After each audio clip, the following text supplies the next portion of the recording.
Good evening, I am Adventure Argonaut, and this is the golden news. The news to bring you the blues. Well, hey, this week we have some good news, at least some, but we'll get to it when we get to it. Just checking my streams, making sure everything is working, and getting Kick Chat ready. Then how about Rumble? Is it rumbling?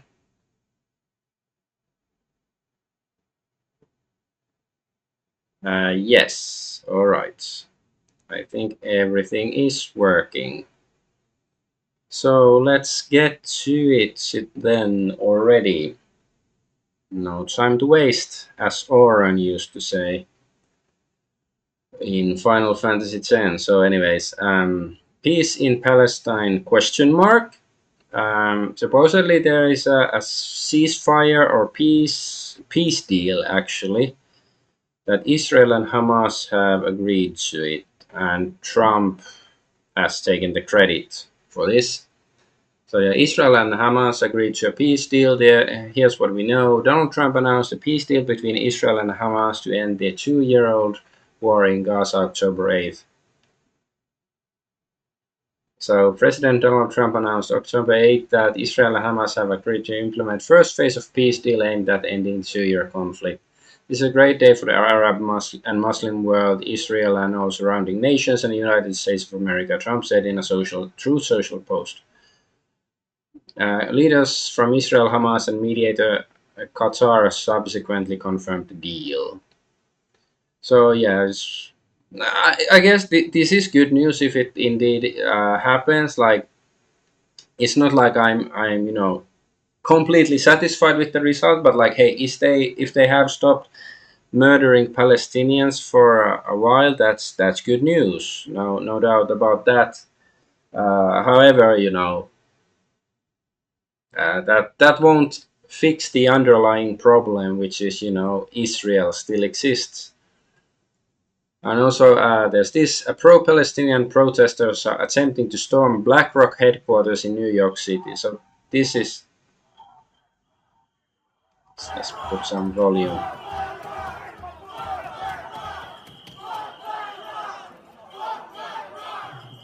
So yeah, I don't think they accomplished much, but at least their heart is in the right place, and also the target, instead of I don't know, burning down the Wendy's or something. They are focusing their attention on the actual the hives of the devil, that where devil uses to spawn his minions into this world, basically. Like, in gamer logic, like if you have played Gauntlet or Minecraft, there are spawners that spawn monsters, and you have to, and it will keep spawning monsters until you destroy the spawner. And so yeah, and here it says, so breaking Gaza ceasefire goes into attack, countdown to Israel breaking it begins. So, and okay, so this was 6:31 p.m. and so it was like around 1 hour later, this guy says Israel already broke the ceasefire. I don't know if it's true, but it sounds credible to me. And there's no community notes here either. And Vladimir Putin says that the Nobel Peace Prize has completely lost its credibility after failing to award it to President Trump. But one explanation I saw is that they decide the Nobel Peace Prizes for this year, like in January of this year. So if Trump were to get the Peace Prize, he would get it next year then. But also, I don't really think that so far Trump deserves it. Like, okay, this piece is good if it lasts and stuff, but he's failed. Trump already tried to broker peace between Ukraine and Russia and has failed so far. So he's bombed Iran, Like, okay, he did stop the conflict from escalating further between Israel and Iran, but still, it's not such a great, you know, accomplishments when it comes to peace during this year, at least for Trump. And Israel has dropped about 200,000 tons of explosives on Gaza since October 7th, equivalent to nearly 13 Hiroshima bombs. October 7th, so it's October 15th or 14th. It's been 1 week. I know it means like 2 years ago, but I was trying to be funny. But yeah, Ken O'Keefe here says all our ancestors were right about them. Now I wonder what he means, but I completely agree. The winner of the Nobel Peace Prize dedicates her prize to President Trump. So Maria Corina Macha is like the tea stuff. There is recognition of the struggle of all Venezuelans is a boost to conclude our task to conquer freedom. So she's like some Venezuelan dissident or something. So I guess an American puppet. We are on the threshold of victory, and today, more than ever, we count on President Trump, the people of the United States, the peoples of Latin America, and the democratic nations of the world as our principal allies to achieve freedom and democracy. I dedicate this prize to the suffering people of Venezuela and to President Trump for his decisive support of our cause. So yeah, it's nothing to do uh, with Palestine or Israel. It's just because Venezuela, she's the opposition, clearly puppet of America. And I'm not saying the current Maduro or whoever it is the current king of Venezuela, but like having Soros revolutions there, or now it's Netanyahu revolutions there. I don't think it's gonna improve the world. So here it says, to summarize, reporter, why didn't Trump win the Nobel Prize? Nobel chair, so I guess this guy, the award only goes to people of courage and integrity. So, okay, sure. If that's true, I don't think that Trump really deserves the Nobel Peace Prize because he doesn't have much courage and integrity because he's always, doing the bidding of Israel, for one, and also, pushing the jab and praising Pfizer and all that stuff, and Albert Burla and stuff. But also, Obama got the Nobel Peace Prize. He's certainly not a man of courage and integrity. And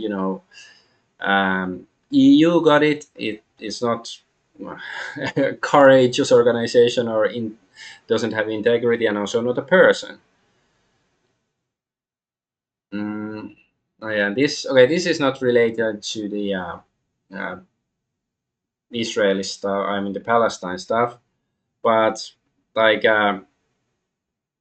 I'm just asking, like, okay, like, it's good. It is genuinely good if they're not killing Palestinians right now. But, like, of course, unless something is done about Israel, they will resume their murderous ways eventually. Whether it's just going to be an all-out war, or maybe they will do something more underhanded. Maybe one day, some weird disease breaks out in Palestine and starts killing lots of people just by accident or coincidence. And I ask, like, when are we gonna have Nuremberg trials? Trials for the war criminals of Israel and stuff. Like, where's the international community looking? Like, Netanyahu has an arrest warrant in many countries, I guess, nowadays, which is something, but doesn't mean much except that he cannot go to those countries, but he can go to America and all that stuff. But anyway, so supposedly Donald Trump got COVID booster shots. So yeah, in preparation for upcoming international travel, President Trump also received preventive health screenings and immunizations, including annual influenza and updated COVID-19 booster vaccinations. So some people, of course, saying that he wouldn't be so dumb as to take it. That is just some I guess basically advertising. Like he's been paid by Pfizer, like I don't know, $10 million or something to say that he took the booster shot. That yeah, he's totally, I trust them, or maybe he's actually dumb enough to take them. I don't know, but it's whatever the case, it's not a good look. Like that that Trump is doesn't seem to be a man of courage and integrity, regardless of how you interpret this. All right, but do I have anything else to say about this? Uh, Palestine peace deal. So yes, that I don't expect it to hold. Whether it's going to be an all-out war or all-out slaughter like it was so far, I don't know. But I'm pretty sure the Israelis are not content on simply allowing Palestinians to live in peace. They're gonna try to do something to clean the land for themselves. But let's move on. So more stuff about the Charlie Kirk assassination, because of course there's going to be some news about it every week for I don't know, probably until the end of the year. So this is let's see what uncensored AI here says. Hey, wait, they were unbanned, I guess. This is Josh Hammer quoting and supporting a random Donald Trump tweet from 12 years ago calling for a public execution the night before Charlie Kirk was publicly executed. This tweet was 2 days after the Hammer was in a chat with Charlie Kirk and several others, where Charlie confirmed he would stop supporting Israel and after extensive bullying. 3 weeks after Charlie went on Megyn Kelly and confirmed he was an American and not an Israeli, and a month after Hammer was part of an abusive, threatening intervention for Charlie Kirk in the Hamptons. This is enough to warrant a full investigation into Hammer. Can't touch this. Do do do do. Stop. Hammer time. Do do. So yeah, he's some Jewish millionaire, I believe. This guy, Josh Hammer, or maybe I'm confusing. But anyway, so he was supposedly in the chat. So yeah, Trump said in 2013 should be public execution for all to see. We'll end this bullshit fast. So whatever he's referring to, but Josh Hammer says based the same day that Charlie Kirk was shot. So I'm not sure if it's before or after the shot. And indeed, I think he was in the chats that I think Candice Owens released. And I'm still not 100% convinced that the chats where Charlie Kirk said that he's planning to stop supporting Israel, that they are genuine. Like I still find them a little bit sus, but so far nobody's provided any like actual evidence that they are fake, so they're probably real then. And also, so is this coincidence? So there's this Trump public execution, and then also Josh Hammer said public execution. So he said based and public execution both on the day that Charlie Kirk was shot. This I think this was before he said based. I think that was like 9 p.m. when he said that. So it's not a coincidence based Sam Parker. They always tell us what they're doing, loosely coded. They always brag they can't help it. Hmm. And also, Josh Hammer had said that he supposedly had deleted it.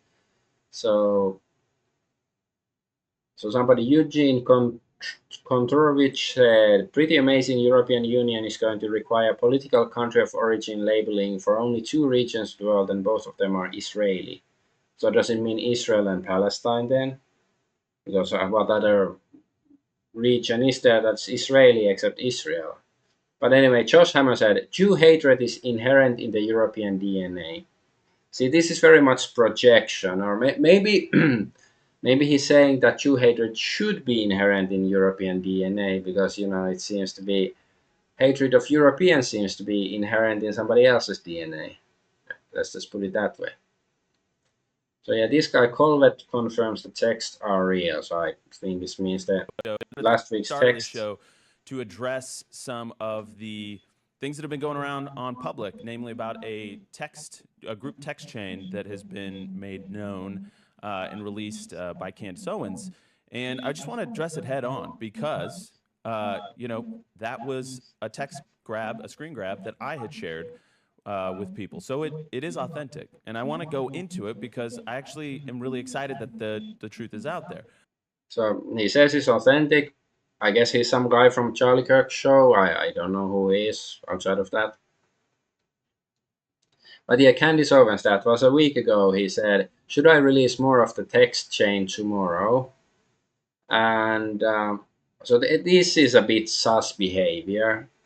Like, I posted 11:11. Oh, like, why wouldn't you do it then? If you have more evidence, if you have something relevant, why are you baiting with it like that? It's like, she's fishing for attention, and as far as I know, she didn't release them. So did she have it, or maybe she deemed that it's not relevant enough, or maybe she's waiting for the right moment to capitalize on something? Is This behavior is a bit sus to me.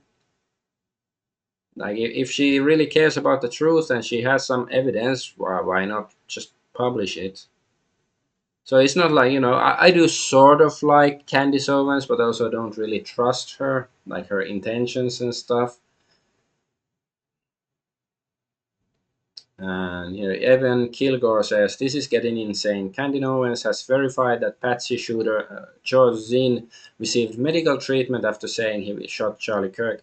George Zinn told medical staff he was getting paid to claim he was the shooter, but wasn't sure from who or when." Yeah, that is quite sus, if this is true. And Candice Owens activates Dead Man's Switch. Owens says sealed package with text, emails, videos, and legal documents sent to trusted contacts. Every political figure involved will be publicly named if I suddenly die. So, it's probably reasonable from her, but also it's possible, it's sort of might be attention seeking, but yeah, I do think there are some people that genuinely dislike her, outside of just random people on the internet whining at her. And then there's this, yeah, this is weird. So both friends, or no, first Jack Posobiec says, "I saw a leftist murder Charlie Kirk and I saw them celebrate it." And then both friends says the exact same thing, copy pasted, and Jack Pozo reposts it, and yeah, so it's like, behaving like bots. It's just, because I don't believe that a leftist killed Charlie Kirk. It's possible, but so far it hasn't been proven. And Tyler Robinson seems to be the patsy and not the murderer, whatever his political alliances are, or allegiances. But okay, that's it for the Charlie Kirk stuff. Don't have that much, but some information about it, or claims at least. Let's move on to no Epstein list. It doesn't exist according to Pam Bondi. See, so Attorney General Pam Bondi has now publicly testified that a Jeffrey Epstein client list doesn't exist. She revealed that while documents once sat on her desk, her review found no evidence of any official client list tied to Epstein. Like, doesn't really surprise me. Like, I don't think Epstein had like a client list, like my list of my pedophile accomplices or something. Like, no, I don't think anything so blatant would exist, but probably some sort of paperwork showing some sort of trail, or money changing hands, something like that. You made a public claim that the Epstein client list was, quote, "sitting on my desk right now for review," end of quote. You then produce already public information and no client list at a major media event hosted at the White House. Attorney General Bondi, why did you publicly claim to have the Epstein client list waiting for your review and then produce nothing relevant to that claim? Senator Dirk, Senator Durbin, if you listen to my entire clip on that, I said I had not reviewed it yet, that it was sitting on my desk along with the JFK files, the Martin Luther King files. And I said I had not yet reviewed it. And if you see our memo on Epstein, you will see, excuse me, our memo on Epstein clearly points out that there was no client list, our July 6th memo. In February, you made a public claim that Yeah, okay, so there's no client list, so the FBI cannot do anything. They cannot investigate it, like, try to verify it from other sources, eyewitnesses. Like, haven't there been some, victims of Jeffrey Epstein and stuff who had testified in court against some people, including Jeffrey Epstein and some others, presumably? Like, surely the FBI, if they really care, they can try to look into it. Like, of course, it's a powerful network of people, Jeffrey Epstein and his friends, so it's not going to be so easy to investigate. So certainly, like, but if the FBI really cared, they would and could probably do not something, but so far they haven't really done anything at all. And so the BBC is now finally admitting that Tony Blair was a close personal confidant of Mossad blackmail agent pedophile rapist Epstein. Now you know why Trump, another Epstein Mossad honeypot pedophile rapist, has appointed Blair to oversee Gaza for the Israeli masters. Wait, did Trump appoint him to oversee Gaza? What? So yeah, Tony Blair met Jeffrey Epstein while Prime Minister. Sir Tony Blair met with Jeffrey Epstein in Downing Street while still Prime Minister following lobbying by Lord Peter Mandelson, the BBC has confirmed. A memo written by senior civil servant Matthew Rycroft dated 14 May 2002 briefs Sir Tony okay, that sounds wrong, about super rich financial advisor Epstein ahead of meeting scheduled yeah, blah blah later that day.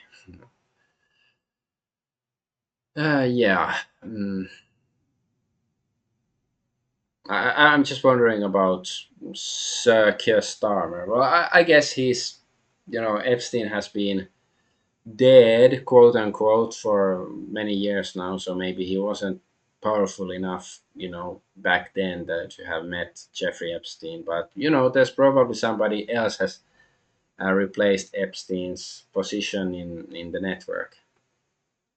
Anyways, Ghislaine Maxwell says grand jury that indicted her was too white seeks dismissal of sex abuse case. Wait, this is from 2021. Okay, so yeah, I was thinking like this is so like nowadays this sort of people are getting really tired of these sort of arguments. But yeah, this was like 4 years ago, so it makes sense. Like yeah, she was trying to come up with whatever BS. But hey, now maybe she doesn't have to if Trump is just gonna pardon her or something. And this isn't really Epstein stuff, but hey, he's spoken out against Epstein, so like and for release of the files. So anyways, Thomas Massey. So Massey introduces bill to stop the government from propagandizing Americans. It's like I think it's sort of absurd that he even has to do that, in America, because hey, I've been propagandized by American TV since I was a kid. It's all about freedom, democracy, blah blah blah. But apparently I know the government is propagandizing not only Americans but the rest of the world. It's like yeah, it would be good, I guess, if it was banned, that the government couldn't propagandize people. But that's so like last century or something. All right, but that's not much about Epstein's stuff this week. Let's move on. Let's move on. No EU chat control. So finally, some good news. Because they were planning to bring some stuff to EU that basically there would be no private messaging online at all. I wonder, like, are they also planning it for like mail? Like, if you send a letter to somebody, like some people still send letters. Like, will the government also read them? But anyways, breaking chat control blocked in the EU. Germany just refused to back the EU's mass surveillance chat control regulation after public pressure. This blocks the required majority in the EU Council and derails next week's planned vote. Nice job, everyone. So yeah, that's good if they really did it. But of course, they're gonna try it again, or they're gonna, switch things around and try to do it in some other manner. So I just hope that people won't just rest on their laurels and think like, oh, now we can relax, because like they should push to to get rid of whatever invasive measures EU has already done. And well, basically, people should push to get rid of the EU altogether, and NATO as well. But that's well, same but different, basically. And Hungary will not adopt the euro. That's good news too. It won't happen on my watch. The EU is currently in a phase of disintegration and is falling apart. I believe, is what's his name?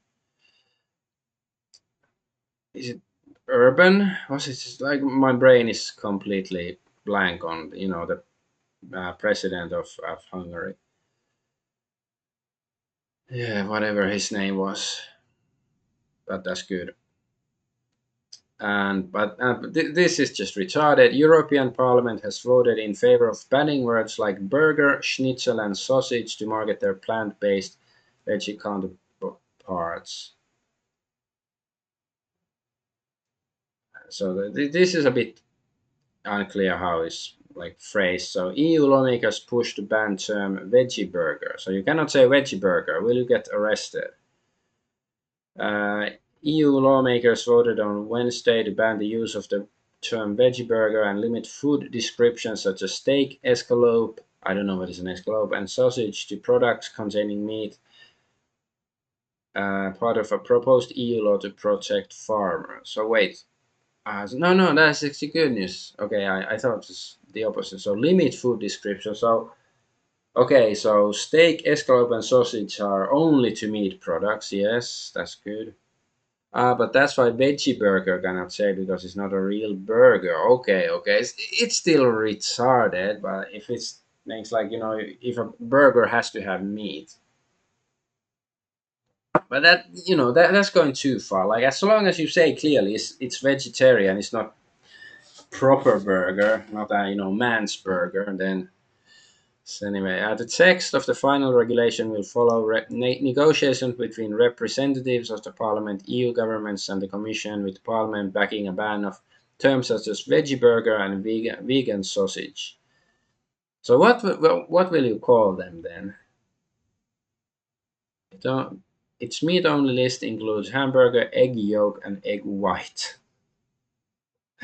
So it's like uh, some soy-based egg yolk and egg white. So you cannot call it. I guess that makes sense. EU has already defined dairy items, milk, butter, cream, yogurt, and cheese as products secreted by mammary glands, meaning that what might otherwise be called oat milk is instead generally referred to as oat drink.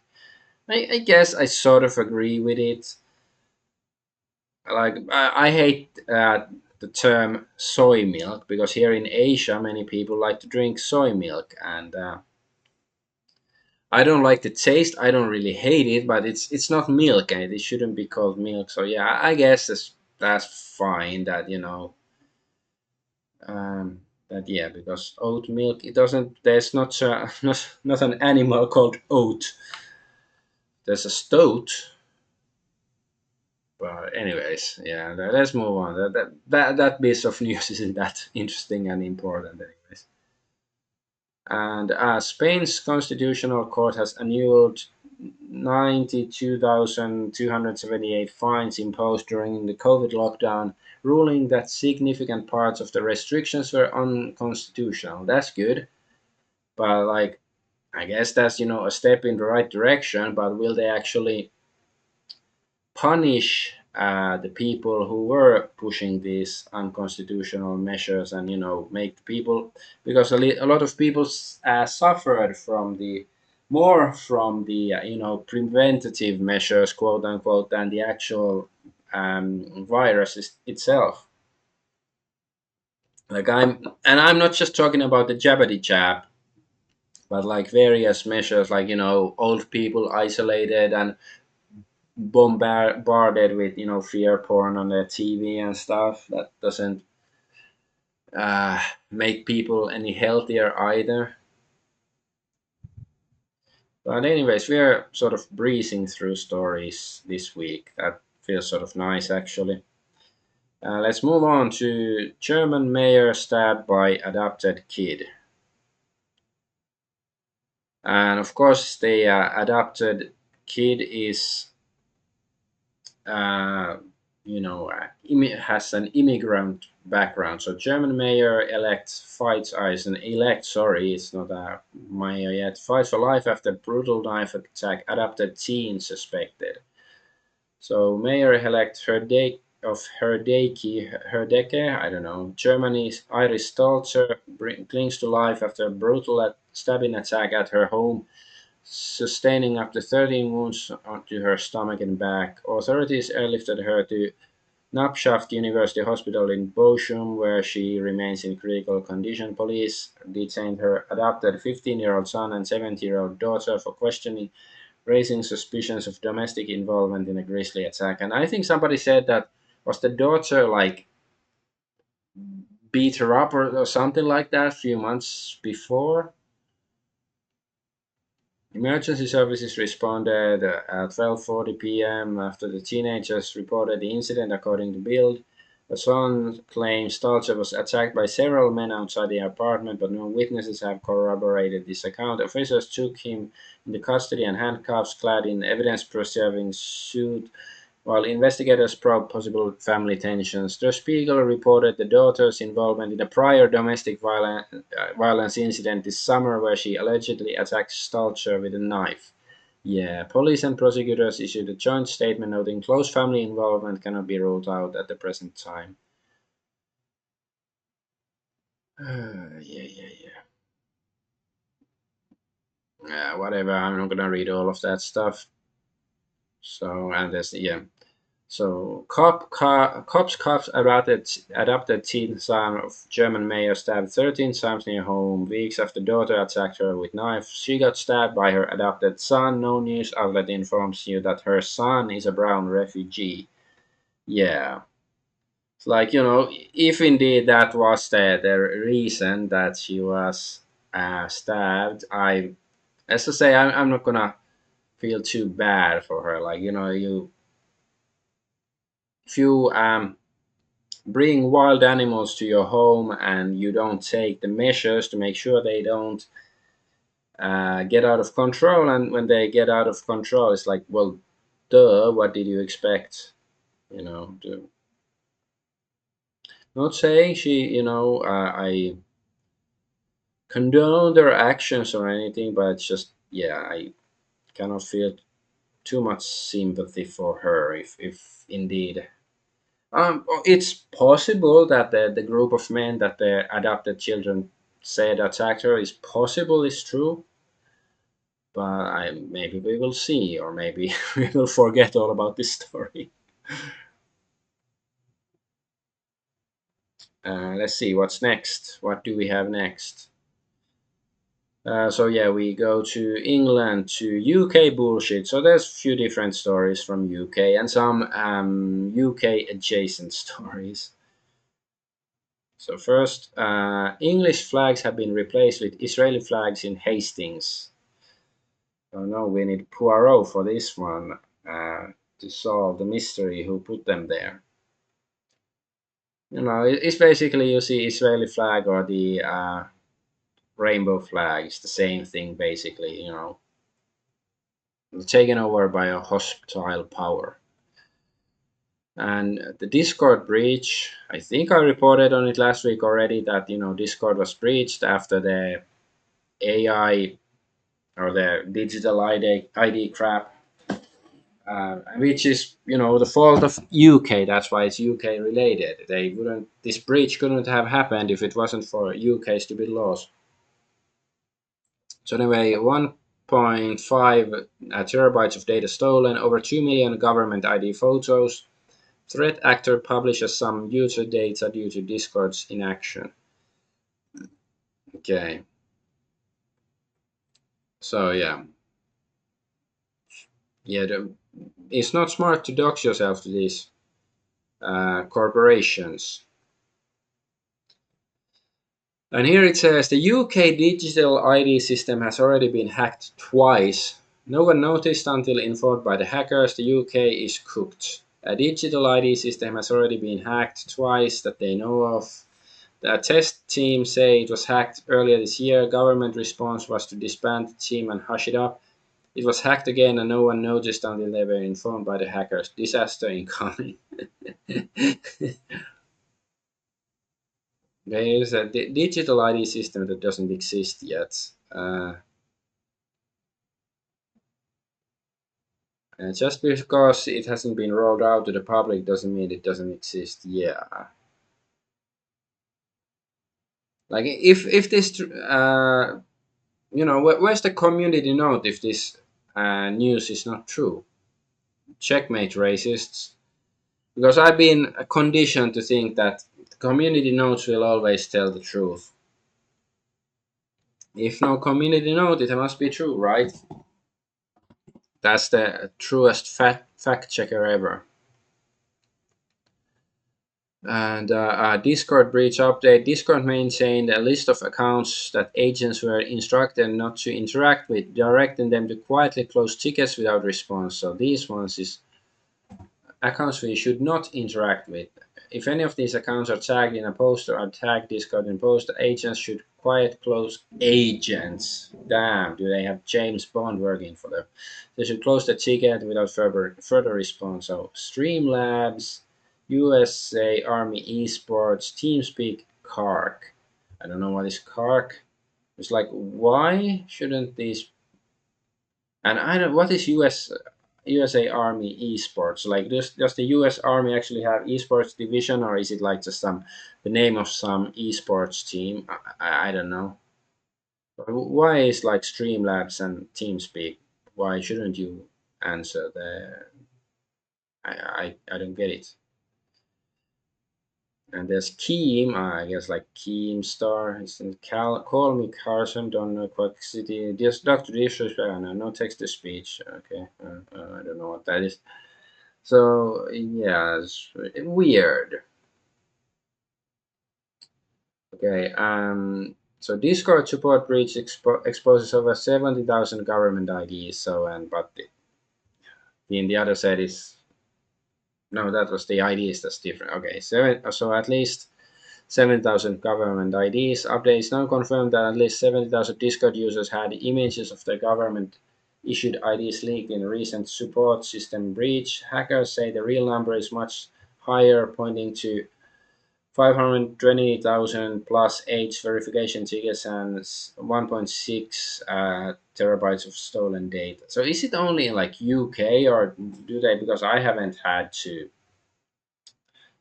Uh, like I have Discord hasn't asked me to verify or anything like that.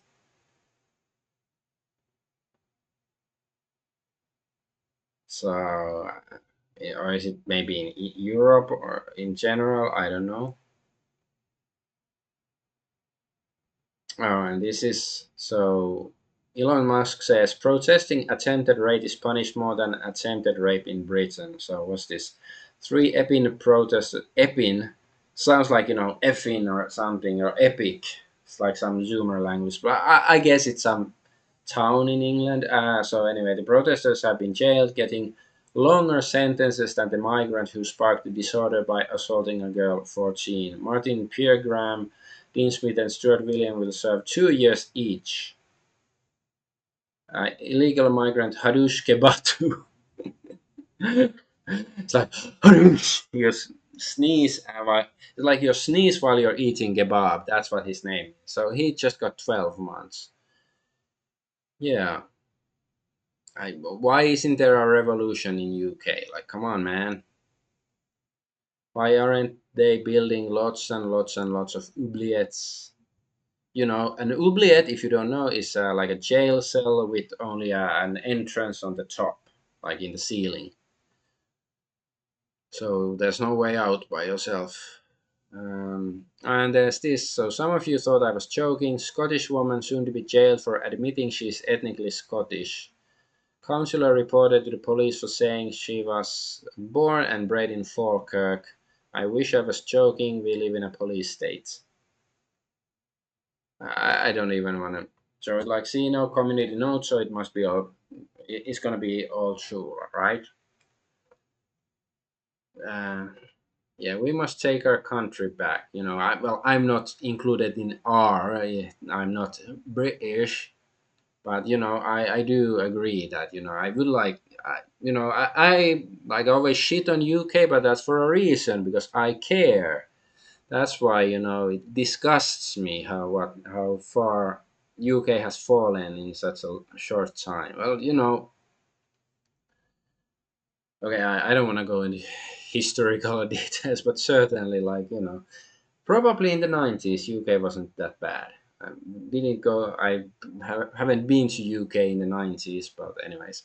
So yeah, UK government also reported on this stuff last week. UK government outlaws free drink refills on hot chocolate, mocha, and Coca-Cola. I guess should be Coca-Cola, or is it like any kind of Coke? Whatever. So yeah, it's the government says like But wait, so you can get free refills of Sprite or Fanta? Is that it?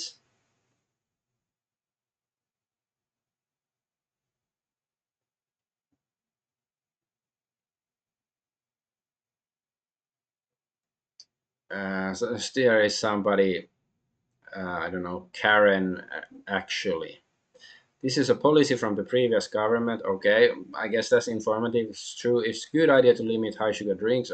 Okay, that's true. However, it's spelled Coca Cola. Like, okay, I think government should limit people's use of social media only like 15 minutes per day because social media can also be bad for you, and looking at screens might be bad for you. And well, I think going to work causes stress, so you should only go to work only like 15 minutes per day or something. And I don't know, cars can be violent. People can die in car accidents, and so cars should only be allowed to drive, I don't know, 15 minutes per day. And didn't need I go on?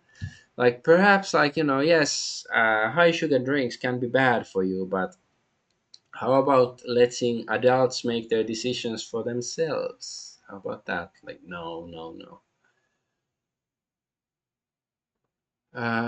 And North Korea says it will welcome British refugees fleeing from Keir Starmer's dictatorship. I would say based, but I think once they see the British women, they will say no, turn back. They will turn their back at the border. Bogrel, we already officially reached rock bottom. Yeah, UK is a joke. Even even North Korea knows. And here's leaked documents reveal Boris Johnson received £1 million to ruin the peace process between Russia and Ukraine in Istanbul 2022. He did this on a request of British and American arms manufacturers. So, this is allegedly, I guess I should find out, but hey, there's no community note, so it's. And also, Mossad warns here, Mossad, not Mossad, saying, source, trust me, bro, so it's probably true. And it's not like that it's the first time I've heard the claim that he was tasked to ruin the peace talks between Russia and Ukraine back in the day. It's probably more or less true. I don't know whether he was paid this money and when it was in Istanbul or somewhere else. He's part Turk, by the way, since he's sort of a mixed mutt, I do believe. But anyways, let's move on. Let's move on to the next news story. South Korean data servers burn, baby, burn, burning around, burn, baby, burn. I'm the greatest singer in the history of the singing of the thingies. So the Korean government lost all of its data because it put all of its servers in one physical location with no backups. 858 terabytes of government data may be lost for good after South Korea data center fire. Destroyed drive wasn't backed up, officials say. So they may have permanently lost data after crucial hard drive was destroyed in a data center in Daejeon. As reported by DCD, a battery fire at the National Information Resources Service NIRS data center located in the city of Daejeon in September 26 has caused havoc for government services in Korea. So it's already like more than 2 weeks ago. Goodbye G Drive. Work to restore the data center is ongoing, but officials fear data stored in the government's G Drive may be gone for good. G Drive, which stands for Government Drive and is not a Google product, was used by government staff to keep documents and other files. Each worker was allocated 30 GB of space. Um, South Korean government placed all of the servers for hundreds of critical government services in one physical location. A single battery setting on fire brought all of them down. It has been a week and only 15% of services have been restored. A total of 98 online government services have been restored in the wake of an outage caused by last week's fire at the State Data Management Agency, the government said Wednesday. As of 8 a.m., the restoration rate stood at 15.1% after 98 out of 647 services affected. Friday's fire at National Information Resources Service in Daejeon. Blah, blah, blah. Yeah, whatever. Oops, wrong button. Oh my god. Screwed that one up. Okay, let's see, where are we? Too far left. I'm going too far right. Yes, this is South Korea, this one. Okay, South Korean government learns the importance of backups and a hard way after a catastrophic fire. Yeah, so the terabytes go up in magic smoke. Uh,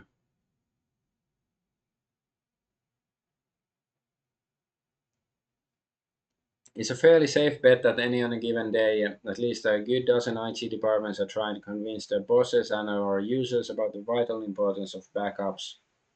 Unfortunately, it seems to be that the argument was lost in the South Korean government, as the institution has completely lost a sizable amount of many terabytes of data and 0 bytes of backups. Yes, I don't know, like, are they really this incompetent? Because there's like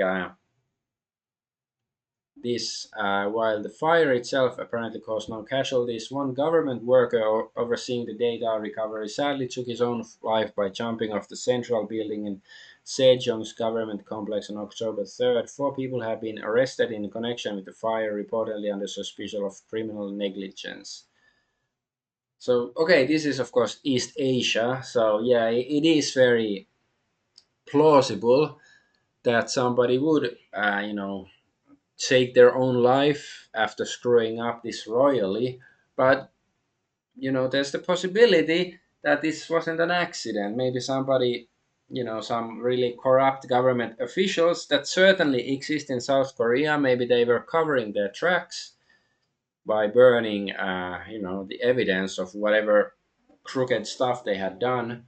And this government worker, he's either the fall guy, literally, if he fell from a tall building, or he knew something and he had to be silenced. I'm just gonna offer that as a possibility. I don't know what happened, but like, I, I just hate it that people tend to assume that no foul play involved unless proven otherwise. Because I don't know, like, okay, it is South Korea. Koreans are capable of great incompetence. I have experienced it myself, having spent some time in South Korea. But um, it's also, I also know that Koreans are very capable of corruption and stuff. Like, you just have to even watch any Korean drama. They also, there's usually some government, official who is really corrupt and stuff, and and it's, of course, it's fiction, but it comes from real life. Like, when's the last time the president didn't get arrested or assassinated or suicided or anything like that?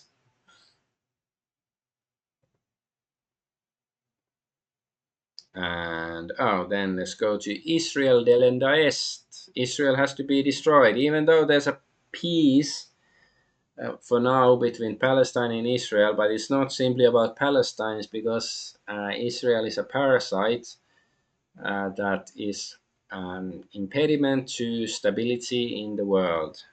So therefore, the political entity of Israel has to be destroyed. And it's a bit boring repeating it every week, but it's relevant, and people still haven't learned the lesson, so I have to keep doing it. So, anyways, the 30 Grok says the 30 pieces of silver Judas received were likely Tyrian shekels, equivalent to about 120 denarii or 4 months' wages for a laborer. Then, adjusting for modern U.S. minimum wage, $7.25 per hour to $58 per day. That's roughly $7,000 today. So yes, it's comparable in purchasing power terms. So this, because there was the news leak that, or at least a claim made that Israel is paying social media influencers $7,000 per tweet, I believe, to promote Israel. So they are literally selling out for 30 pieces of silver, just like Judas. Like, that's beautiful poetic justice, or maybe it's genetic for them, because it's the presumably the descendants of the Pharisees who are who are in control of Israel.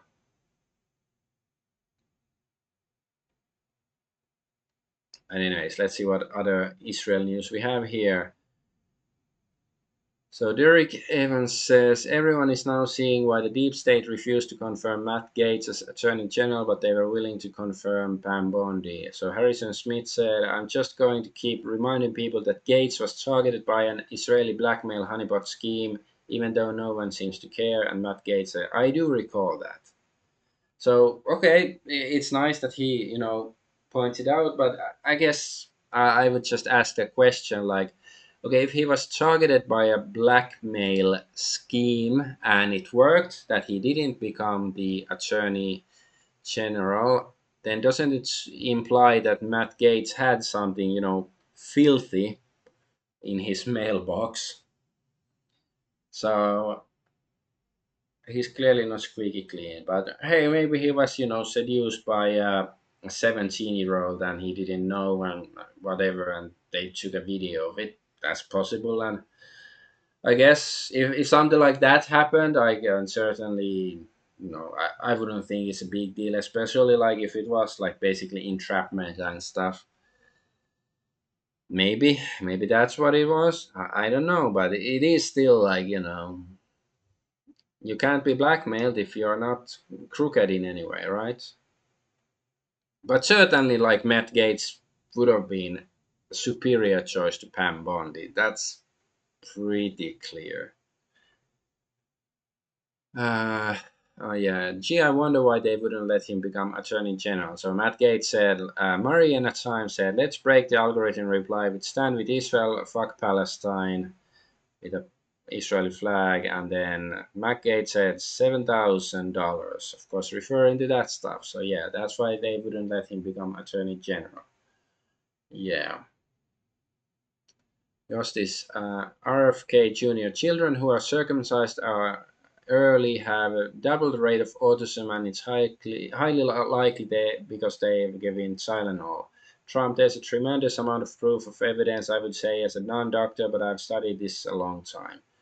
So this politician Nadler says, this is reptilian Nadler, this is an anti-Semitic remark. I call on my colleagues on both sides of the aisle to clearly denounce it. So community notes. Hey, Stolen Hellcat, welcome. Yeah, Palestine, peace. I guess Palestine is in pieces right now, but at least I think it's good that the genocide has been halted for a while. Anyway, approximately 65 to 80% of U.S. males are circumcised. Damn, that I feel bad for them. This is a barbaric custom. Jewish people are 2% of the US population. This remark has nothing to do with anti Semitism.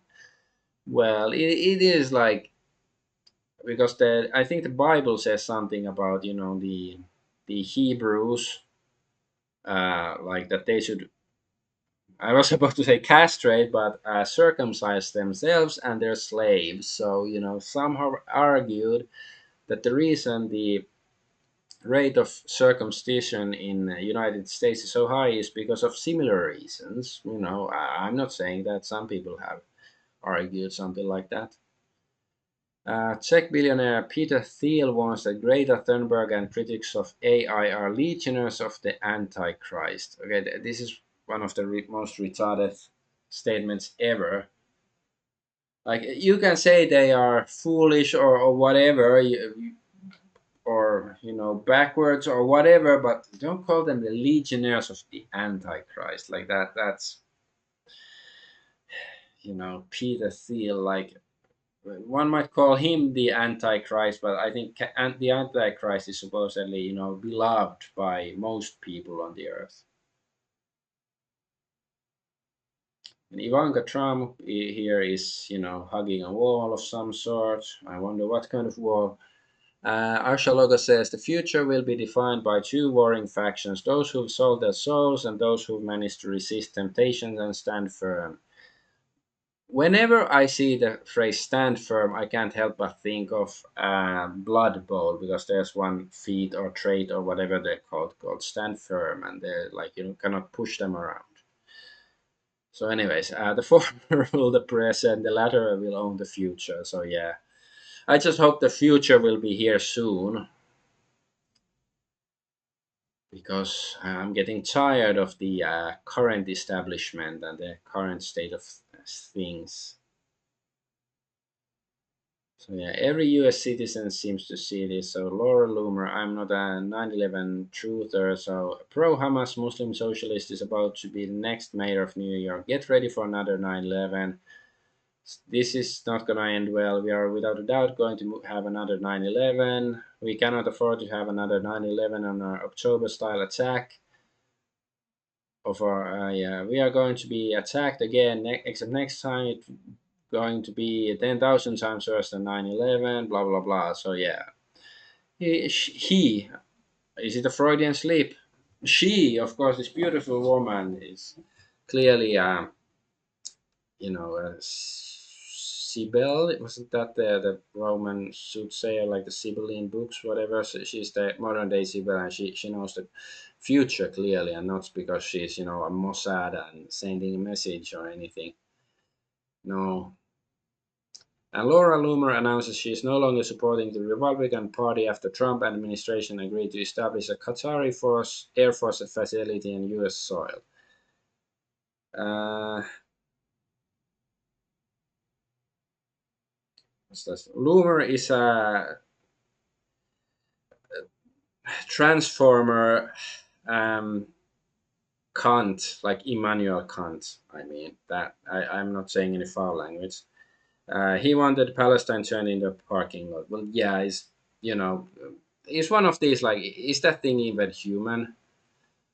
Like, when you look at them, but like, I guess I don't know the great deal about the Qatari Air Force base. It's a bit sus, but like, it's rich coming from somebody here, because Israel has been running things in the US for decades now, and if Qatar has one air base there, it's like, well, yeah, they're like another mafia gang hogging in on their operation or something. A Canadian man has been sentenced to jail for Holocaust denial, and a man, 50-year-old named Kenneth Paulin, will serve 9 months in jail for with 2 years probation. This marks the first ever conviction in a Canadian court for Holocaust denial. See, it's illegal to even say um, much about this issue. It's just like, well, it's interesting. Like, it's of course related to Holocaust denial, not denying some other violent events in history. Like, you don't get jail for that, but for this particular event, you do get jail for that. That means something. It's of course means it's the truest, you know, violent event in the history of the world. That's what it means, right? All right, but let's move away from Israel. That hopefully, let's say hopefully, by this time next year it's gonna be destroyed already. Let's move to games and entertainment news. I will be also discussing like the porn question a bit. But first, let's see. They are crafting laws here with the same thing in our states. You mean not denying the truest event in history? Yeah. So dark matter and dark energy don't exist, new study claims. A new study argues that dark matter and dark energy might be illusions caused by the universe's forces fading over time. No, I would argue that they are just made up by a scientist who had some calculations like this is how the universe works, and then he, tested it and noticed like, no, actually there's a lot of stuff, so he made up dark matter and dark energy that make like 95% of the universe, or whatever the number is. Because this is like stuff that nerdy people like me, and I'm not even that sciencey guy or any guy. I figured this out like 20 years ago, so I guess it's nice that the scientists are finally catching up, but like, come on, man. And this is this is fiction. I'm fine with black holes and dark matter in my science fiction TV shows and stuff, but like, it's not science until somebody actually manages to prove something. Okay, let's go to the porn question. So Pornhub is now blocked in Arizona, 19 states total. So, okay, when it comes to Pornhub being blocked, I can feel bad for them. Like, even though if it's like the age verification stuff, the age verification stuff is bad, but like, if it's specifically Pornhub, if it's all porn, then I'm more sympathetic, to freedom of expression. But like, Pornhub is like, the biggest one nowadays, right? So that's not too bad. But of course, like the real, because the reason is it's blocked because they didn't want to do the age verification crap. Uh, so let's see. Like, there's this argument going on with Kang Min Lee and a bunch of gooners, quote unquote. I really hate the term gooner, but as of late, and I used to be followed Kang Min Lee for a while, but I unfollowed already a few months ago because he was already back then basically supporting the ID verification stuff or something. I don't recall what exactly it was. It was like, come on, I don't want to listen to this guy. But anyway, let's see what he's saying. I'm engaging with y'all. I think we might be fundamentally arguing semantics when I say ban. I don't mean fully get rid of internet porn. It's not possible or nor feasible for obvious reasons. And I am not a fan of digital ID. When I say ban, all I want is for companies and people who produce and distribute porn to face legal penalties, fines, jail time, etc. Just shut down these massive companies like OnlyFans, MindGeek, and all the rest. Treat it like prostitution and arrest those who create and distribute it openly. We can also try to blacklist to the best of our ability. Never perfectly any sites. So see, I do sort of agree with this, except that I would draw a line between actual porn with people having intercourse on camera and drawn images, or CGI generated stuff, because it's like, because I would argue that, it is like the porn industry, it is sort of tied to human trafficking, or like, convincing an 18-year-old girl to do porn is like, it is seedy. Let's just say it's at least seedy. So yeah, I don't have that much sympathy for, but like, if you're just looking at uh, images that no actual people were harmed, and the only one who suffers is you who's jacking off or something, it's like, I just can't really in good conscience say that they should be banned altogether. But anyway, let's continue. Yes, I get that black market will emerge, as it always has, but putting an end to the open glorification and proliferation of porn like this will help mitigate its risk to the average person. Okay, I do sort of agree, but I think the key would be to, if people think that porn is a problem, and well, I think the way modern Western society, but also Eastern society, treats sexuality altogether is wrong in many ways. And I think, to fix that, we have to start with the culture and morality, and I don't think it's good to start at least with, the government banning things that somebody doesn't like. Anyway, penalizing consumption of pornography today would also not be feasible without massive overreach, so that's not what I'm advocating for. Okay, I agree with that.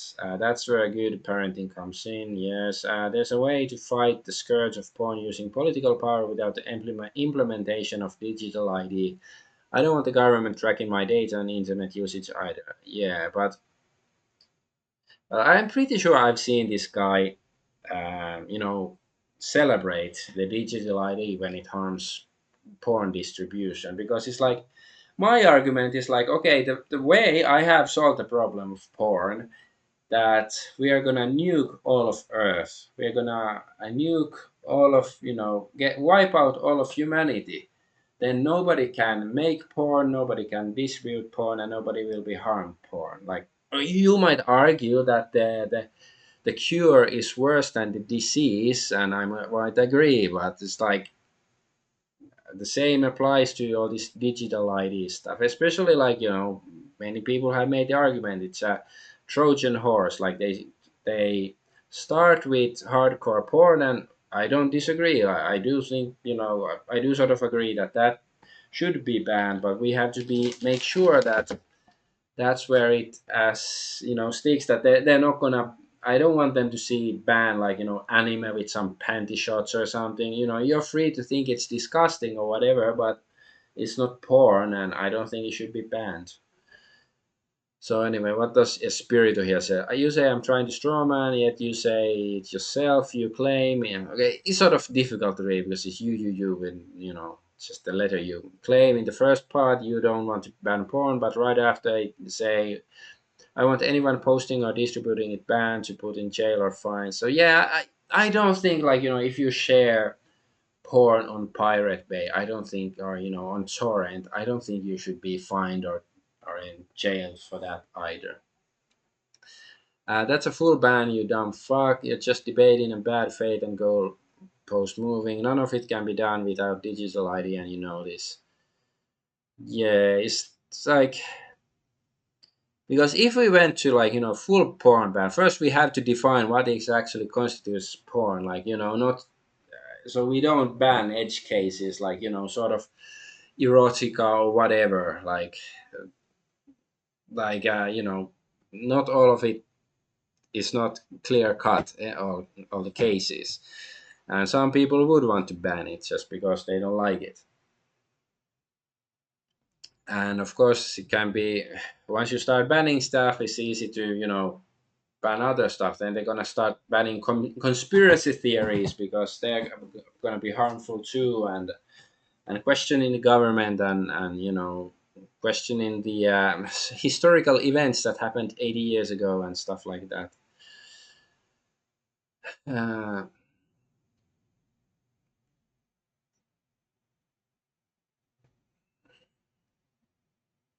I was trying to make some arguments still, but okay.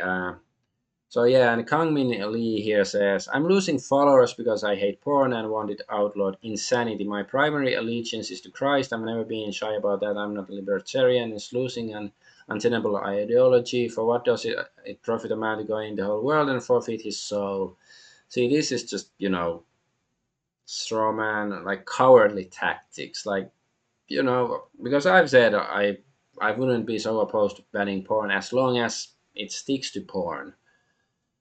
That oh yeah, yeah, the thing I wanted to say, like, but let's assume for once that the political will existed worldwide, that the vast majority of people were agreed that we should ban porn everywhere. Like, it's still like, there's probably millions of people around the world who work in porn industries in some way, and probably many of those people are scumbags, but not everybody. Some people are just trying to make a living. Like, one argument I've heard many times is that the like, some indie developers for games, they start off by making a porn game because it's quite simple, just to prove that they can do it, and then get hired by a company or something to do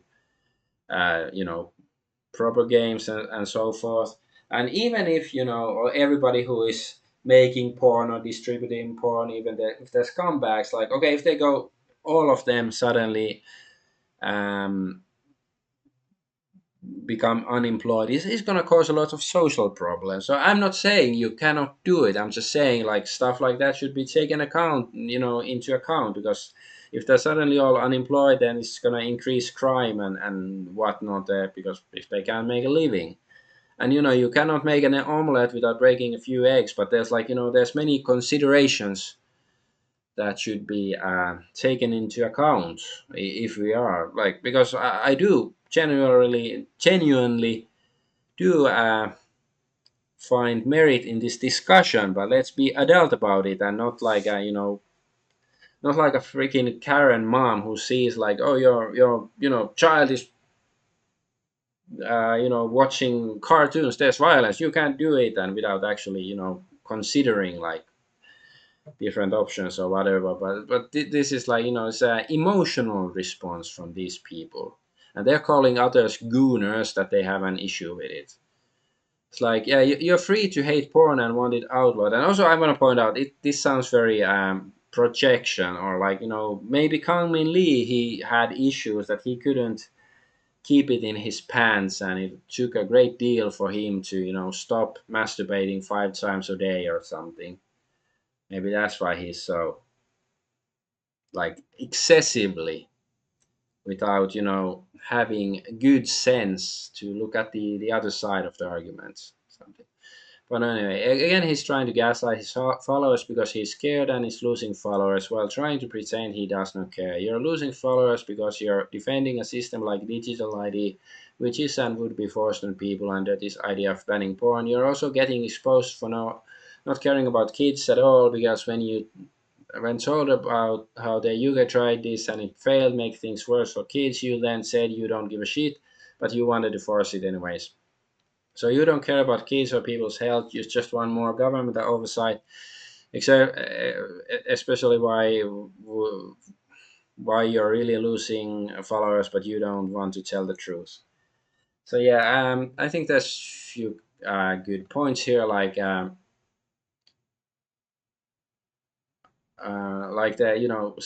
caring about kids stuff. Like, the authorities who are pushing for this stuff, they don't care about kids, because we are ruled by Epstein clients, literal pederasts and stuff.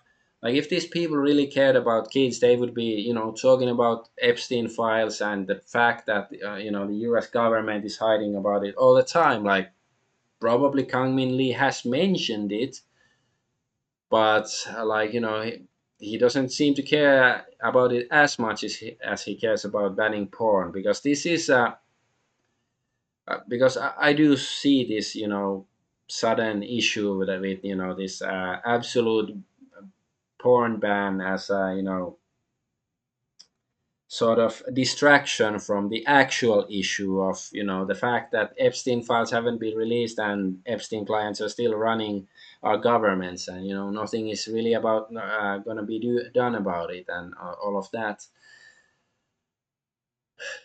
Like, because sure, we do live in a very degenerate society, and making it less degenerate is a good thing. But it's like, I think there should be a proper order to things. Like, first, not have pedophiles rule our governments. Like, don't pretend to care about kids while that is the case. Like, that's something, like, but it's just easy for people to say porn bad. And hey, I do sort of agree, although, like, you could easily make the argument that most people, maybe they watch porn, I don't know, once a week and check it off, and then doesn't ruin their lives or anything, or maybe they go to hell if they've done it once, and okay, then maybe I will go to hell too, because only once I've done it, only once, of course. But then, yeah, well, why should I care if I'm going to hell anyways? Epstein was uniting the two parties in America. Exactly, exactly. Chat is right. But now is this issue is dividing people. They will murder Kirk to keep it out of the news. Yeah, exactly. Good point. Uh,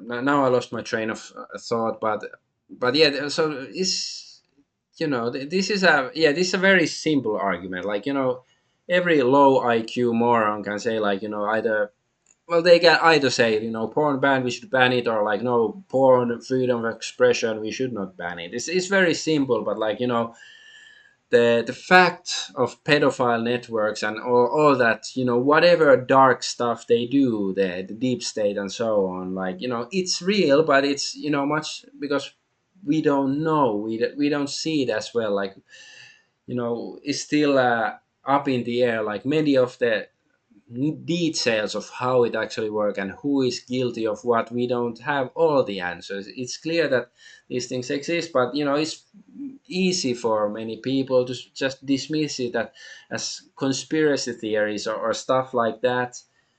Whereas, it's easy to get into a moralistic argument over porn. Okay, let's see. We're still. So use this is saying losing followers because I hate porn. So again, he's trying to gaslight his followers. No, this is that same thing. You keep saying I'm defending digital ID, and I said many times I'm not. You're completely full of shit, and all you rely on are strawmans and lies. No, I'm pretty sure he has done it in the past, but that's like, few weeks ago already. I know it's easier to scream into an echo chamber instead of actually contending with my points. Well, I've actually also replied to him a few times, but he's ignored everything I've said too. So yeah, he's the one who is in his echo chamber, and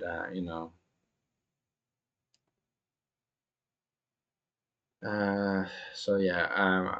So Kangmin Lee says, I didn't realize banning porn was such an unpopular position on the right. My mentions are full of people calling me an evil authoritarian for wanting to ban hardcore pornography. Blah blah blah. It's like, okay, I don't consider myself left wing or right wing or center, but I guess, many of my opinions that I have nowadays politically, they would be categorized as right wing. But anyway, so, and see, like I said, I don't think banning porn would be such a big issue for me. However, is how we're about to do it. Like, what are the what's the collateral damage? I'm more concerned about that, because I really don't think that, in the grand scheme of things, porn itself is a symptom of a degenerate society. Porn isn't causing it. Those certain people control porn, as we all know. Yeah, yeah, you got that right. That's one reason why they're not gonna ban it anyways, and at least not anytime soon. Uh, But so yeah, it's the issue is that it has been used already. Like it's for the kids to protect the kids, and then the adults have the dogs themselves. Like somebody made an argument. I think it was the Romanian gypsy guy. He said that it's sort of similar to COVID times when we same kind of logic or behavior that as the healthy people had to isolate them to protect the sick, like the healthy had to quarantine. So now the adults have to dox themselves to protect kids, and yeah, that's not how it should be. And especially like it's not just about porn. Like in Australia, aren't they planning to force people to dox themselves just to use Google and stuff like that? Anyway, so Brandon Warnell says, "You're not actually listening to the people you're arguing with. I've watched this argument from the sidelines, and I feel like you're arguing in bad faith. This was never about banning porn, it's about control. These people don't want the government being allowed to take control over their lives, to tell them what they can or cannot do. Their concern is that the government is using porn as a gateway into the banning more and more content they deem inappropriate." Oh yeah, because like already like some anime has been banned in some countries, like No Game No Life. And okay, I do grant that it has a bit very slight, sort of suggestive scenes, including a young female, but is I still think it should be allowed, like for adults to see it.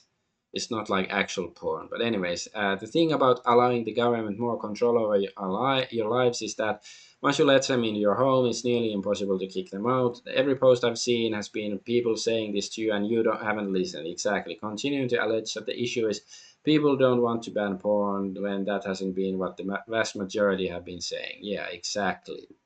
It's not about banning porn, it's about control. It's like this is like this guy is like a crab in a bucket. He doesn't think he's gonna get out. He's not gonna win the culture war or whatever, to his brand of Christianity. So instead, at least if he's gonna be stuck in the bucket, he wants the other crabs that they're not allowed to watch porn in his crab bucket. That's basically what he's doing here. And that's just sad, because I said it last week. I think I might be pessimistic, but I'm not black pilled. Like I do think that eventually things will start to get better, but like something has to be actually done instead of just, I don't know, arguing online. We had to build a lot of oubliettes. We lost this. So yeah, these quotes already. I've read this already. I'm losing followers because I hate porn. Blah blah blah. He's trying to gaslight followers. So Gene Gentry says, "What I'm amused by is how he says his loyalty is to Christ, but he refuses to act in a Christ-like manner. Jesus cautioned against lust, but he didn't try to take over the government of his day and get ungodly things banned. Jesus dealt with people on a personal level. He didn't try to get folks in trouble. Let he who is without sin cast the first stone." So okay, somebody did make this, like, who people think Jesus is. Be vaguely nice to people or something, and who Jesus actually is. "I'm the way and the truth and the life. I have not come to bring peace but a sword." Okay, but it doesn't say here that ban porn. So it doesn't. But I do think he has a point, like, because it's the personal level, like because it's not because the birth rates are not low because of pornography. Like, I guess you can say it's a contributing factor, but that's not the ultimate cause of it. And I guess ultimately, greatly reducing the amount of porn people consume, it would be a good thing. But you do have to, um, because it's sort of they're risking of creating a martyr sort of of porn if they ban it too blatantly, because then people will see it as it's an expression of just free, is part of free expression. And yeah, I don't think that porn really is like, qualifies as proper free expression, it's something else. But you can make the argument, and if you get too ban happy, and especially if you ban stuff that clearly isn't porn, then yeah, and if you force people to dox, then that's an issue. So yeah, and because society always has some moral gray areas, and I think porn is one of those. Like, Kang Min Lee admitted earlier that you cannot eliminate the black market entirely. Like, exactly, like, there will some people be doing some porn, but I guess, yeah, one uh, thing that should be fixed is that porn is too normalized. Like, it's not shameful, because I grew up believing that porn and talking about porn is shameful, but not in current day society. Like, OnlyFans is stunning and brave according to some people, or like, on a couple of occasions, um, like when I've been hanging around with friends, guy friends, and somebody just put on porn, or like on TV or something, just fun, not to start fapping or anything, but it's like, I thought it was weird and odd and stuff. Like, I wouldn't ever have thought of anything like that, but they just, to them it felt normal, and it's like, incidentally, one of the guys was a Korean guy who did it once, and so yeah, I don't think that's really appropriate, that sort of stuff. But yeah, you cannot eliminate it completely, and if you try, it might backfire. But certainly, you should, like, I guess, shame. It should be more shameful to be, a gooner. I really hate the term, but also, like, if the issue is people jacking off, you don't need porn for that. Like, back in the day before internet, people had Sears catalogs. I believe Americans had, like, underwear catalogs, or something, or movies and stuff, or I'm pretty sure plenty of teenage boys have done it too, like, watching Lara Croft's polygon ass in Tomb Raider and stuff. So if you want to eliminate all of that, then everybody has to wear a burqa, and I think that's going too far. And that's one thing with sexuality, because it is like there is no, it's a a spectrum, like, when whether you are too permissive or too restrictive, because I think you're going too far if you go full burqa, that everybody has to wear a freaking burqa. But also, like, nowadays with OnlyFans and stuff, is too far in permissive and depravity direction, and I don't think there is any one position that we should always be, and it is sort of supposed to move back and forth, like, hemlines is going up and down. Miniskirts. Anyways, let's move on. I've talked too much about porn, but it's like, I guess I felt obligated. Okay, so what's this? Back to Legend ZA. Someone asked if the no, this is actually partially related to that topic. Legends ZA. So Pokemon Legends. I think someone asked if the boy can also wear makeup. The answer is yes. So that's supposedly a good thing.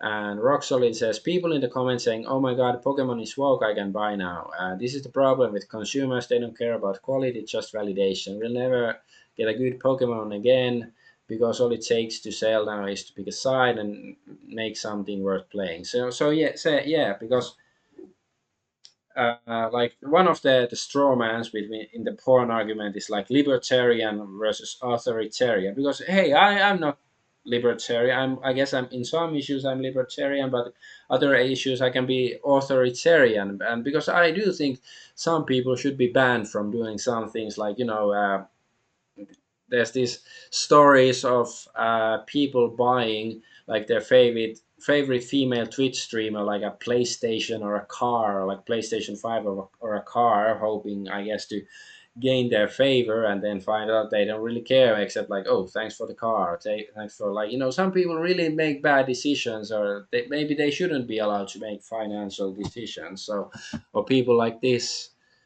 So I'm just saying, I'm not saying I'm necessarily anti-authoritarian, but I guess I'm saying, like, you have to be very prudent in what you ban and what you don't ban and how you do it. And I'm not claiming to have all the answers, but like, there is a lot of nuances in these issues, and so that's my point. But anyway, Xbox players in the UK will soon need to verify their age to access also Xbox social features. I don't know what sort of social features Xbox has, presumably chat of some sort, but it's like, yeah, sucks to be an Xbox player, and in UK even more.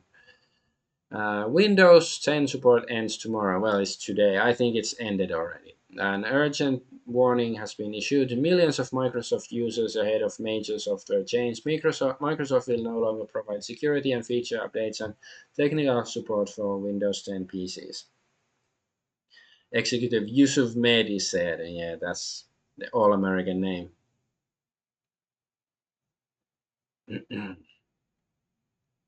Okay, yeah, this is sort of Windows 7. Don't force me to install Windows 10. Yeah, actually, I didn't. Sort of skipped Windows 10. Well, I have like a spare travel laptop with still Windows 10. Maybe I should. I've been thinking I should try to install Linux to it, but I haven't touched it in months.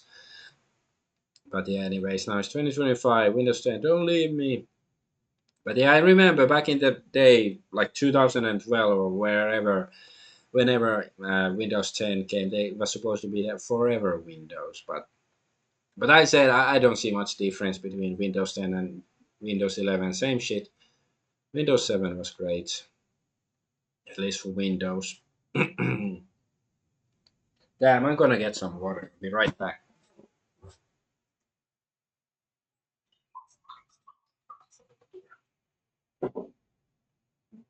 I am back. I'll be back. Microsoft is making a big change to Word. Word will now save new documents to OneDrive by default. They call it modernization. Okay, I can imagine Dr. Evil doing his quotation marks here. Is there anybody with Dr. Evil? Oops, what did I do? Okay, we are here. Okay. No Dr. Evil here. Damn. Yeah. A good thing I use an ancient version of Word, so I presumably don't have to worry about it. Of course, it says by default, so you can change it, but it's just hideous. Like, sure, I'm not saying it's like saving the documents to cloud is inherently bad or anything, because it can increase security, but it also increases the possibility that the corporation, somebody there, or the corporation, reads your private stuff, or if the corporation is hacked, then it might be leaked to somebody. Okay, Barron Trump is reportedly being considered for a senior leadership role at TikTok as the platform transitions to American ownership. Barron, credited with helping his father connect with younger voters in 2024, has received support from former White House social media director Jake Advent, who said he's hopeful President Trump will appoint his son and other young Americans to TikTok's board. This is like, why? It's fucking nepotism. Like, I don't hate Barron Trump or anything. As far as I know, he's a okay guy. But come on, like, surely they have some. Do they have any like anti-nepotism laws in stuff like that in the United States? Like, like okay, sure, I can believe that he has learned something about business and running big organizations from his dad. So he might have some understanding, but still, I don't know. It doesn't sound right. But well, TikTok is now just uh, Israel propaganda. Same as Twitter feed is either like, yeah, a lot of people have been complaining about it on Twitter for the past week, that they either get lots of Israel propaganda or like Democrat propaganda, and just unironic TDS, Donald Trump derangement syndrome. And hey, I'm not big fan of Trump, what he's done, but like they have really childish and stupid reasons for disliking him, not actual real reasons. But anyway, starting 2026, Texas law mandates age verification for all app downloads. Like, why? You wanna, download Angry Birds? So what? Children aren't allowed to do it, or what? It's like, oh, what's their argument? What's their basis on this shit? Apple sued over copyrighted books to train Apple Intelligence. So actually, I don't see a great deal of an issue with this. Like, why wouldn't you? Couldn't you show them? Like, it's like if you have the books, why can't you let the AI read them? Like, why is this? How do you assess damages in case like this? Apple should have to pay royalties in perpetuity. No.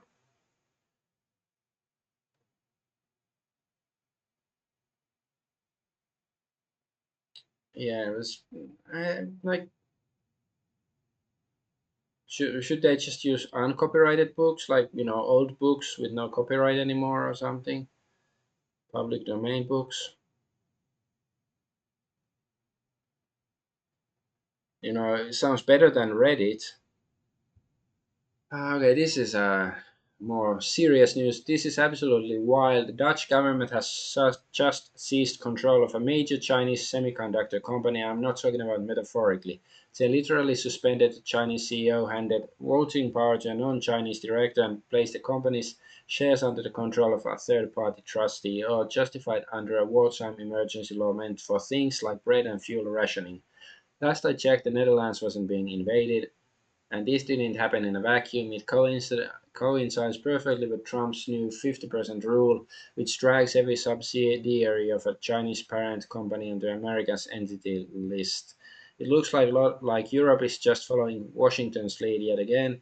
This move is disastrous on so many levels. It wrecks investor confidence in Europe, who'd risk billions knowing their assets could be seized overnight, invites retaliation from China, and destabilizes one of Europe's few successful chip makers, Nexperia, a Dutch-based company with 14,000 employees. Instead of standing up and saying European companies operate under European law, Europe folded, once again proving it lacks strategic autonomy. A smarter move would be to protect its own industries to show that Europe can make decisions for Europe. But no, the message they've sent the world is crystal clear. If Washington doesn't like your nationality, your business in Europe is fair game.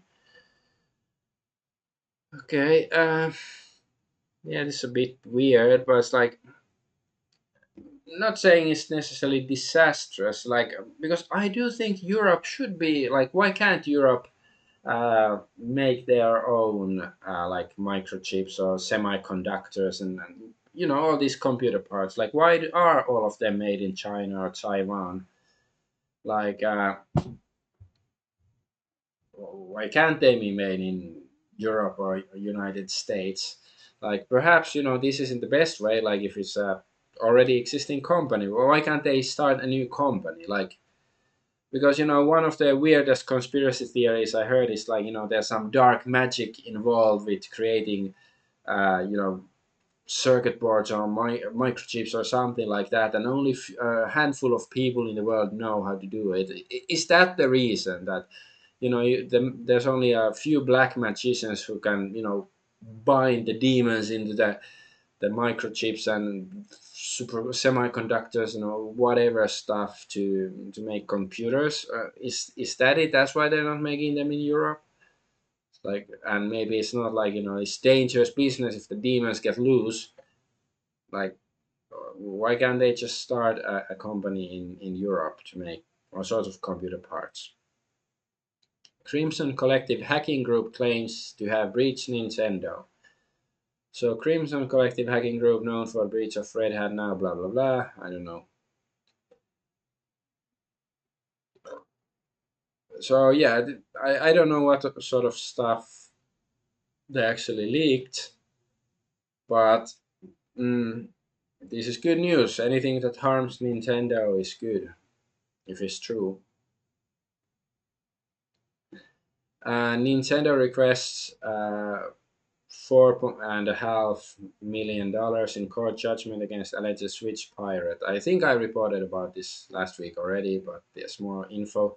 Nintendo of America is asking the Western Regional United States District Court to allot $4.5 million in a default judgment against one's anonymous user allegedly involved in distributing pirated Nintendo Switch games. In a court motion filed on October 3rd, IP-related law firm Lowe Graham Jones claims on behalf of Nintendo that James Williams, known as Archbox Online, decided not to respond to summons served in November 2024. This inaction allows the courts to award Nintendo what it wants without Williams' input. What it wants is an award of 4.5 billion, blah blah blah blah, says the court motion, citing a 2023 judgment where Bungie was awarded 6,700,000 blah blah blah after cheat maker Lowy Cheats failed to respond to a 2021 suit for comparison. Blah blah blah. Blah, blah, blah, blah. But I don't want to read those. But Nintendo requests the amount of money, but court judgment against alleged Switch pirate by this lawyer says the price tag is nowhere near a fair compensation for the seriousness of the issue. Yeah, exactly. It's like it sounds bullshit. They're just vindictive and greedy. And System Shock 2 from 1999 will be delisted on PC platforms from October 10th, 2025. So it's been delisted already. So even Steam. Although, like somebody pointed out, that the original 1999 version is now bundled with the remaster. So I guess it's good you can still buy it, but it's still a bit bullshit that you have to buy. Maybe you don't want to buy the remaster for whatever reason. Maybe you don't like the company, or maybe you just don't like remasters, because I'm really starting to hate remasters because it's just like fucking Hollywood. Like they can't make any new games. They're just making remasters or sequels and stuff, like no new IPs, or in of course there are some new IPs, but it's like it seems like much more remasters and remakes and shit like that, and I'm getting sick of it.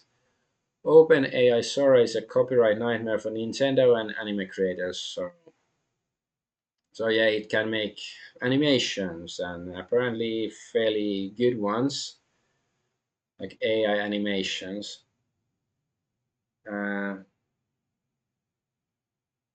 but I'm just wondering, like, how does it like violate Nintendo's copyright if I tell AI to create a video of Pikachu or something, or Pikachu, Mickey Mouse, and Batman arm wrestling or something, or having a sausage party. Like, how does it? If I just generate it and for my own amusement, or okay, share it on Twitter, uh, because I don't make money from Twitter.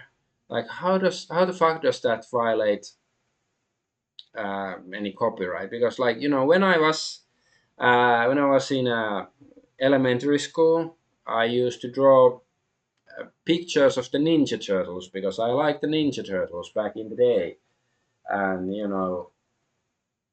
so what was I violating copyright? If a kid draws pictures of Pikachu, are they violating copyright? Like, how is this different? Like, if you are using AI instead of a pencil to draw, like, of course, this look much better. I guess you can say that a kid's doodling can be seen that it's not official, and maybe somebody sees a Pikachu animation, they might think it's official. But hey, then I don't know.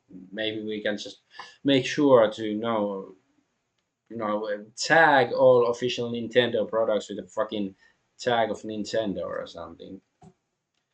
It's the same with Nintendo.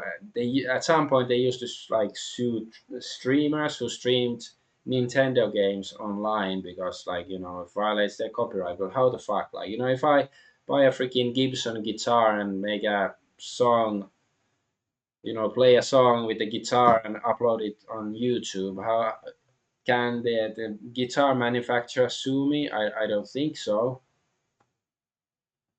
So why the fuck can the game developers sue if you're using their products? Because you own the product, you should be able to do whatever with it, except But yeah, I think you can. There are plenty of people who make money from let's play videos and stuff like that. So you can use other people's IP to make money for yourself, or you can make reviews for movie reviews. You don't know the IP of the movie, but you can still make money on YouTube and stuff. So why the fuck not? Anyway, Battlefield 6, a base PS5 version, isn't playable offline despite having all data and disk. So last week I was reporting that the data is on the disk. Good news, but so why the fuck have even all the data on the disk if it's not playable offline? Like, what the fuck is the point?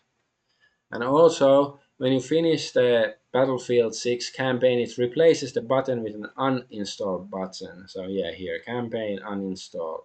I guess like the game is so shit you wouldn't want to play it, or the campaign is so shit you wouldn't want to play it again. I guess they're being honest here or something. Like it's a joke. And EA has officially shut down servers for Need for Speed Rivals. So as far as I know, it's not a complete dead game. Like I think it's just the multiplayer is dead, but like I think you can play offline by yourself. I don't know. I don't know anything about Need for Speed Rivals. The only Need for Speed game I played is like one of them on PlayStation, like PSX, the first one. So I don't know if it's like mainly multiplayer game or is it like both or what or but yeah, it's it sucks. Like if only you could host your own servers. If only somebody had invented that technology. It's like it's like some science fiction show where the ancient Atlantean technology that used to be so much better than the technology we have nowadays that we have no idea how to reproduce it. Because back in the 90s or early 2000s, people could host their own servers, and we didn't need a third party to host a server to play a game online, but I guess that doesn't work anymore. So Hyper Light Breaker, a game that had Sweet Baby Inc. involvement, is ceasing development while still in early access. The studio will have layoffs. Good news, I guess. I don't know anything about the game, but hey, if it's Sweet Baby Inc. and it's ceasing development, I guess that means that nature is healing slowly because nobody cares about that stuff anymore. The role-playing game Project Shadowglass, combining 3D pixel visuals with first-person perspective, has been announced. So it's clearly inspired by the AI clip that was floating around the internet a few months ago. It looks similar, this kind of style, and of course, this doesn't look as nice as the AI clip, but I guess it still looks okay. But of course, like all it depends whether the gameplay is good. Like, sure, it can look nice and aesthetic, but if the gameplay is shit, nobody really will care. But sure, I guess people could be spending their time on much worse projects than this one. And never second in Rome. So this is just daily Roman update says he's gonna be playing this. So yeah, this is just some turn-based historical RPG with management elements. So you're a Roman centurion in the army of Julius Caesar. You will control both your character and the unit under his command. So this is in early access, and yeah, looks interesting. I just wanna point out there are some games that I am interested in. Like okay, the graphical style isn't the best if you go to Steam and look at the pictures, but like as long as it's functional, as long as the gameplay is good and it feels like you're actually being a Roman centurion, then it's gonna be pretty cool, probably. And Japanese ice cream maker Akagi Nugyo aired 1 minute ad apologizing for raising its famous ice pops price from 60 to 70 yen, the first increase in 25 years. There were no actors, the video featured chairman and company officers. So I respect this because I really hate it, like, when they ninja raise the prices of products. Like, it really angers me. Like even if it's not a big amount of money, but it's the principle. I hate it getting screwed over by companies and like okay, I still wouldn't like it. I don't think I've ever tasted this particular ice cream, but like I like, especially if I was a fan of the ice cream, if I liked it, is, would regularly eat it, and it's like, oh damn, it's more expensive. But if they actually apologize, like showing genuine humility that, yeah, we are sort of screwing you over, but like, hey, economical situation is the shit situation as it is. Yeah, it's pretty, I wish more companies would do that. Like, actually treat you like because normally companies cannot show that they did anything wrong, because they're like, corporations are people too, but unlike real people, they don't suffer from original sin, so they cannot do anything wrong. That's basically how society treats corporations, and I hate it. And Solo Leveling and Pr0n new official collaboration announced for October 23rd. It's like, why the fuck? So is it a game or is it an anime? I don't know. Like, I like both. Like, Pr0n is one of the best anime ever, I would say. Uh, yeah, so far at least, yeah, I would say it's one of the best. And also, I like Solo Leveling, even though like it's not cool to like it, or rather, it's people act like it's cool to dislike it, but I thought it was pretty good, like fun. I think the pacing was pretty good. Maybe that's the best part. But I don't understand why the fuck should you combine them, except like, somebody wants to make money, because they're both popular franchises. But like, story wise, doesn't make any sense. Like, I guess because Solo Leveling has sort of this, fantasy realm, dimensions merging with the real world. So I guess Freeren's world could be one of them. So, but it's still like, why, outside of, monetary reasons? I don't really get it. Maybe that it's gonna be good, and but I still not sure. I'm not sure if it's like an anime or a game or what exactly. Oh yeah, Google is paying engineers $600,000 annually to sit at home and do absolutely nothing, because losing them to competitors would cost more than keeping them unemployed.